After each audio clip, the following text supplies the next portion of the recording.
Hello, my boss slay mates. It's me, Ikenisha, your favorite boutique consultant. And as you can see, you are looking at my boutique's Instagram page. We are going to be discussing a few little things in regards to your insights on Instagram. So you will not see my face during this video. You will only see my phone screen. So your insights, first of all, you have to have a business profile. And then you are going to go to the hamburger menu up at the top right up here.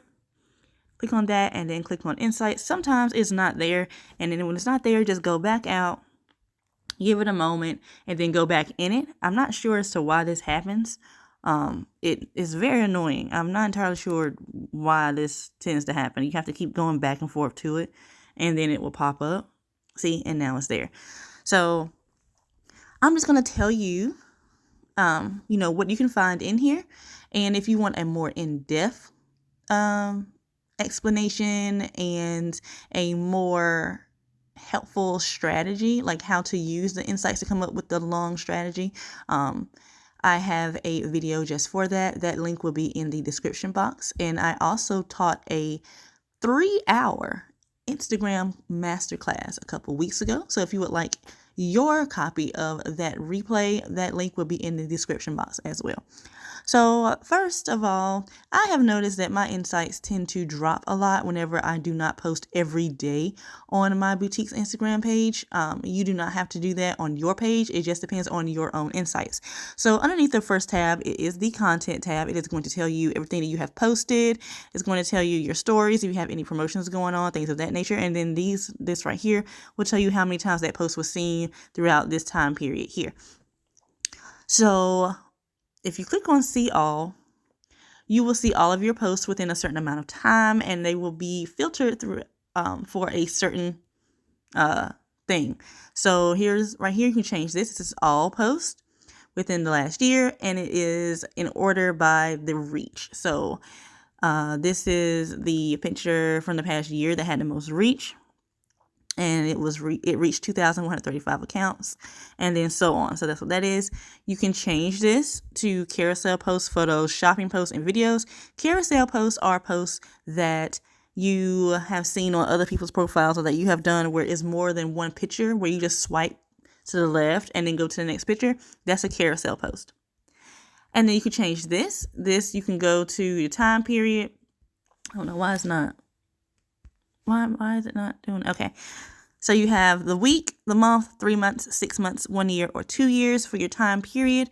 And then with your interaction, you can do calls, comments, emails, engagement, follows, directions, impressions, likes, profile visits, reach, save, shares, text, and website clicks. And you can separate it however you want to, and then you go through it. Next, you have your activity. Your activities show a lot of things. Basically, it shows the activity on your account. Like I said, my numbers right here are normally high, but if I do not post, if I miss like a day or two in a row, it drops significantly. And I didn't post throughout the weekend. Today is Saturday. I didn't post on Friday or Saturday because for whatever reason, my engagement is always really, really low. So I don't post on those days. So my numbers tend to drop throughout the weekend and they pick back up around Monday, Tuesday. So normally this number right here for me is normally around 9,000 or 10,000. And this number right here is normally around 4 or 5. Your reach is how many accounts you are able to get in front of. Your impressions are how many times your post was seen. Now that sounds the same, but it's not. Reach is how many accounts are seeing you. Okay. Impressions are how many times your account is seen. So that means that, let's say I, as a follower or customer or just a person in general, goes to your profile or your post. That means you reached me and that's an impression. But let's say I come back to your page. That's an impression because I'm coming back to it. So your impressions, this number right here, tends to be higher than a reach because you have people who are coming back to your profile or coming back to that post. I hope that makes sense. If it doesn't, please send me a DM on Instagram and I will try to explain it further to you. Now, this bar graph right here is talking about your discovery. If you press the little I, Instagram will inform you what certain things mean. So if you press that little I, it will tell you what's going on. So it says this set of insights measures how many people see your content and where they find it. And then this right here Is basically what I just said, the number of accounts that have seen your posts or stories, and this is total number of times all your posts and stories have been seen. So you can go down. And also, if you actually press on the bar, numbers will pop up, and those numbers should add up to be this number here. So I'm going to press it, and you will see all those numbers. If you add those up, that is there. And this tells you when the most activity was on your page from this period right there. Interactions are right here. This is basically interactions that have happened on your account. Different actions such as them clicking on your website, visiting your profile, clicking on maybe email or directions, something like that. You can press on the eye and it will tell you the same thing I just said. And then same thing here, if you press on the bar graph, the numbers that pop up will equal up to be this number up there. Next, you have your audience. Your audience, of course, is going to be talking about your followers. So Instagram is doing a lot right now of trying to delete a lot of spam accounts and inactive accounts. And then you all know, of course, I actually go through and delete spam accounts and ghost followers as well. So my numbers tend to fluctuate a lot. I tend to fluctuate between 8,000 and 10,000 followers because of all of the deleting that I do. And as you all know as well, I never really care about my follower count because it's all about the money, not the followers. So this will tell you your overall growth. So it will tell you who unfollowed you and who followed you, and then overall. So I had 20 to unfollow me. That could be from Instagram deleting some people, and then some people may actually have unfollowed. And then 19 actually followed me, but when you, do the math there, that ends up being a -1. So, and then this right here is your little chart that goes based off of what we were just talking about. You can press on it, and it will show you. Then you have your top locations. If you press on the graph, it will actually show you a percentage. And I love this because, like I said, I'm pretty sure I did a post about it not too long ago on my other page. On my Instagram page is where I did it. And I was talking about why this particular graph was so important and why I was happy to see New York and Atlanta, Houston, Los Angeles, and Chicago as my top cities. Now, you all know that I live in North Carolina. So, of course, it's where my boutique is.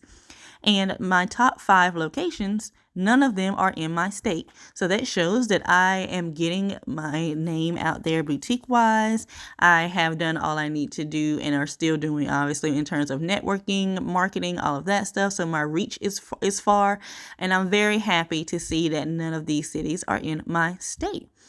Now, another thing you can look at when you look at your top locations is, once again, using me as an example, I stay in North Carolina. Let's say Los Angeles was in the place of New York. So let's say Los Angeles was my top location. That means when I look at it, I need to be posting whenever Los Angeles is active. So if my time at 6 o'clock my time is a highly engaged time, or I know people are getting off work and they are starting to scroll through Instagram, then I need to post at 9 o'clock my time because Los Angeles is 3 hours behind me. So 9 o'clock my time is 6 o'clock Los Angeles time. So make sure you all are thinking about things like that. Look at your locations and figure out if you are posting when your top location is the most active. But being that my top locations are tied between New York and Atlanta, they are on the East Coast with me, so I can just keep posting at my regular times. Next, you're looking at the age range of your particular followers. And then once again, if you press on it, it will show you the percentages. And then same for gender. You are looking at the percentage of men and women.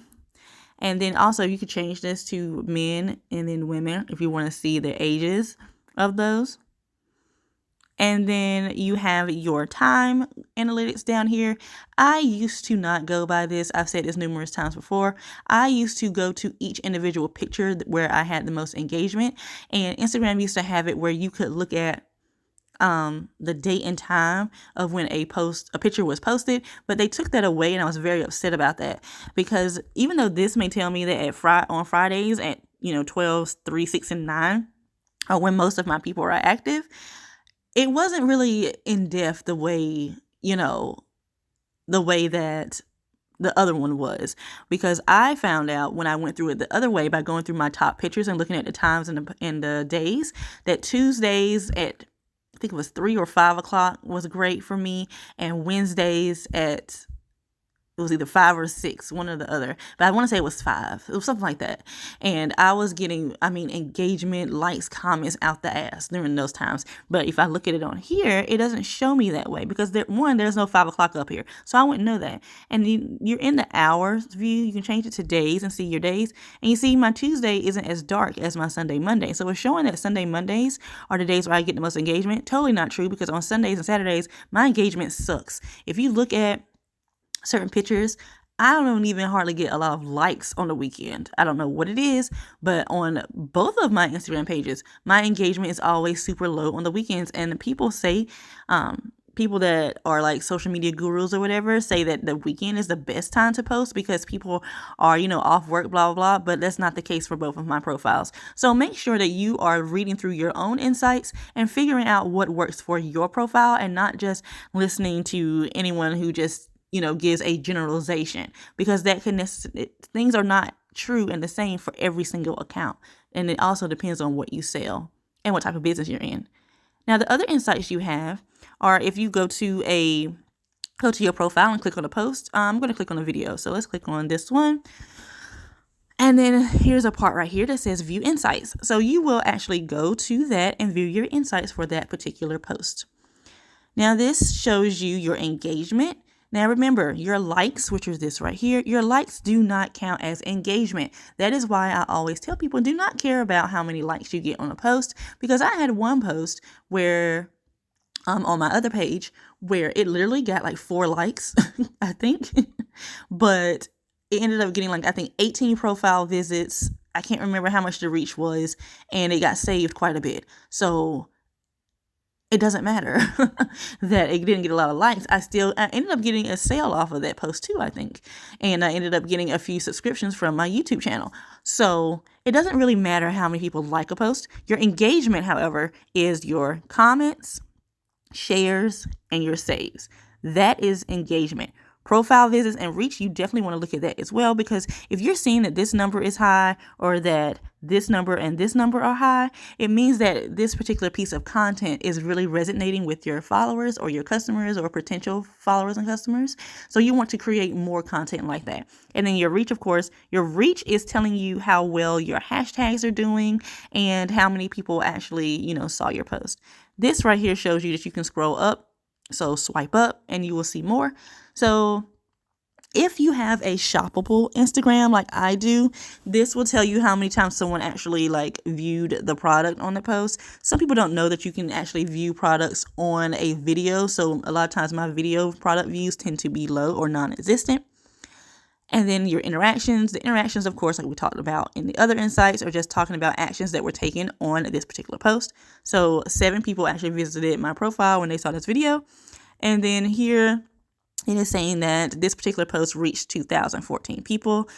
That is the reach. And then 74% were not following me. This number is amazing. And the higher the number is here, especially when this number is high, is good, because that means that you are reaching people who don't normally follow you. So that means you're getting new eyes on your account. And I try to, my goal for this is 60 or 70% and above. That is when I know I'm doing my job. So I'm very happy that this particular number was 74%. I had one post where it was 80% and 94%. It was great. So this basically is telling me also that my hashtags are working. So your follows, obviously, or how many people saw this post and decided to follow you. Your reach, we just talked about. And in the impressions, this number right here is the total of these top 4 down here. So your hashtags, my hashtags, I reached 1,056 people. 620 people saw me from their homepage. 179 people saw me from the Explore page, and then 260 from other. I'm actually going to do a post on my Instagram page all about what other means. So make sure you all are following me on Instagram at royal_aries325, because I'm going to do a carousel post or a video or short video around other, because a lot of people do not take this part seriously and don't understand the importance of it. So I'm going to talk about that.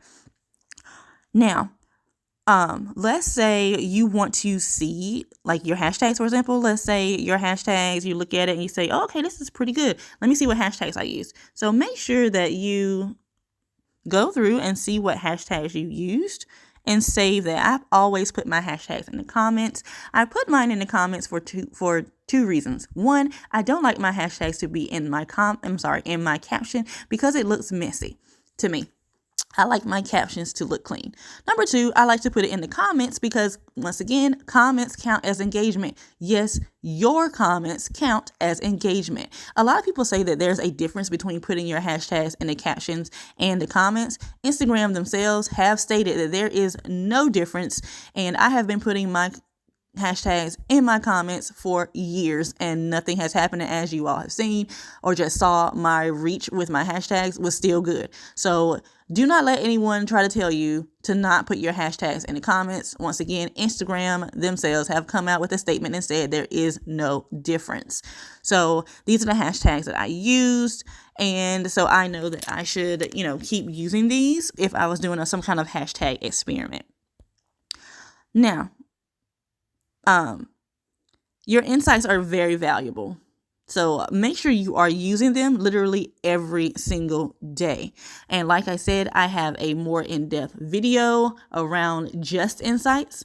That particular video will be linked in the description box. And in that video, I will teach you how to use the insights in every aspect of your business and on your Instagram business page and how to come up with a strategy. And then also do not forget, I do have a replay available of my 3-hour Instagram masterclass I taught. I teach you everything that I do on my Instagram page. I teach you all about Instagram from A to Z, from setting up the page to making optimized posts, how to come up with a hashtag strategy. I mean, a lot of stuff. It was only supposed to be 2 hours, but it turned into 3 hours. So make sure you all look at that as well. So next video, we are going to be talking about reach. Being that we just looked at reach, we're going to be talking about more ways that I have figured out of how to get in front of more accounts. All right, so make sure you all like, share, and subscribe, and turn on that notification bell so that way you will know when I post my next video. And I want to thank you all for all of your support because I have been growing like 10 to 15 subscribers a day, and that is amazing. And also, I want to make sure you all know I will be going live for the first time on YouTube on Thursday at 6 o'clock. I'm going to be talking about how you can start a boutique during this quarantine. I'm going to give you every single step and how to do it for under $400, probably about $300 to be honest. So we're going to say under $300 of how you can start a boutique during this quarantine right now. So make sure you let other people know who want to start a boutique that they need to tune in to my live on YouTube only on Thursday at 6 o'clock. All right, you guys, I will talk to you all in the next video. Bye.